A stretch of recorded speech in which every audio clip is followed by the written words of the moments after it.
నచ్చిన సీన్ అంటే సెంటిమెంట్ చాలా బాగుందండి. ఎందుకంటే తను చనిపోయే ముందు ప్రామిస్ తీసుకుంటుంది కదా, అది మాత్రం ఎక్సలెంట్ నచ్చింది. ఎందుకంటే సెంటిమెంట్తోనే మనం అందరము ఉంటాము. ఆ సెంటిమెంట్ అనేది ఇందులో తెలిసిపోయింది. కానీ ఎక్సలెంట్ మూవీ. యాక్టింగ్ మాత్రం చించేశాడండి. చాలా అంటే చాలా బాగుంది. Super super. అసలు చెప్తున్నాను కదా, ఇన్ని రోజులు సినిమా చూసింది వేరు, ఈ సినిమా చూసింది వేరు. అవును సార్, చాలా బాగుంది, చాలా ఎక్సలెంట్ ఉంది. నాకైతే చాలా బాగా నచ్చిందండి. కానీ చూస్తే మాత్రం ఇలాంటి సినిమా ఎప్పటికీ చూస్తూనే ఉండాలి.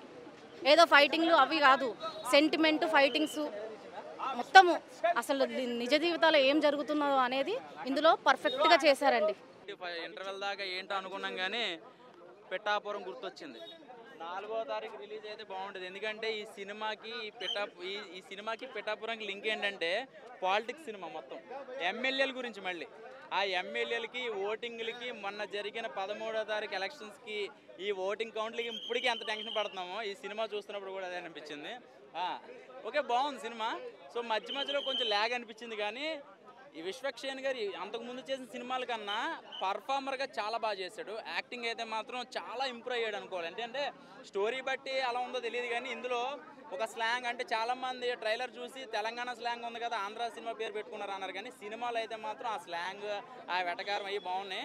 సో ఎమ్మెల్యేగా గెలిచి ఏం సాధించాడు అంటే మనోడు ఫస్ట్ నుంచి లాస్ట్ దాకా ఏంటి తన స్టోరీ ఏంటని సినిమా చూస్తే ఒక చిన్న ఫ్లాష్ బ్యాక్ ఉంటుంది. ఎంతో కాదు, ఒక 3-4 మినిట్స్ ఉంటుంది. సో ఓవరాల్గా చెప్పాలంటే లాస్ట్ ఎమ్మెల్యే ఎవరు అనేది సినిమా చూస్తే అర్థమవుద్ది. నిజమైన ఎమ్మెల్యే ఎవరో 4వ తారీఖు తెలుస్తుంది అనమాట. సో బాగుంది సినిమా, ఒక మంచి కంటెంట్.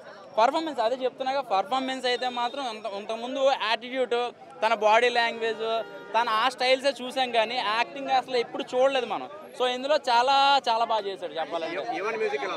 బాగుంది మ్యూజిక్. ఆర్ఆర్ బాగా చంపేశాడు చెప్పాలంటే. అంజలి క్యారెక్టర్ ఏంటంటే తన ఒక మంచి ఫ్యామిలీ, తను ఒక చిన్నప్పటి నుంచి పెరిగిన ఒక అమ్మాయి అనమాట. ఇద్దరు కలిసి ఒక ఫ్రెండ్ లాంటిది అమ్మాయి. సో ఒకటేంటి చెప్పాలంటే ఇంటర్వెల్ ఒక ఫైట్ ఉంటుంది, శివాలెక్కిపోతుంది నిజంగా చెప్పాలంటే, పూనకాలు వస్తుంది. రాధిక పిచ్చెక్కిచ్చేస్తుంది జనాల్ని. అసలు రాధిక వస్తుందంటే చాలు, తన చీర కట్టుకున్న పిచ్చెక్కిపోతుంది, ఏ డ్రెస్ వేసుకున్నా, ఏ సినిమాలో ఉన్నా కూడా తనకంటూ ఒక గ్లామర్ రోల్ ఇంకా జనాల దృష్టిలో ఉండిపోయింది అనమాట రాధిక. సో ఓవరాల్గా చెప్పాలంటే రాధిక తన పాత్రకి న్యాయం చేసింది. సో మన డీజే టిల్లు రాధిక కాదు, కొంచెం పద్ధతిగా ఉంది రాధిక ఇందులో. సో బాగుంది సినిమా. ఓవరాల్గా చెప్పాలంటే ఓకే సినిమా అంతే. అంటే మరి సూపర్ హిట్ అని నేను చెప్పను కానీ చూడడానికి బాగుంది.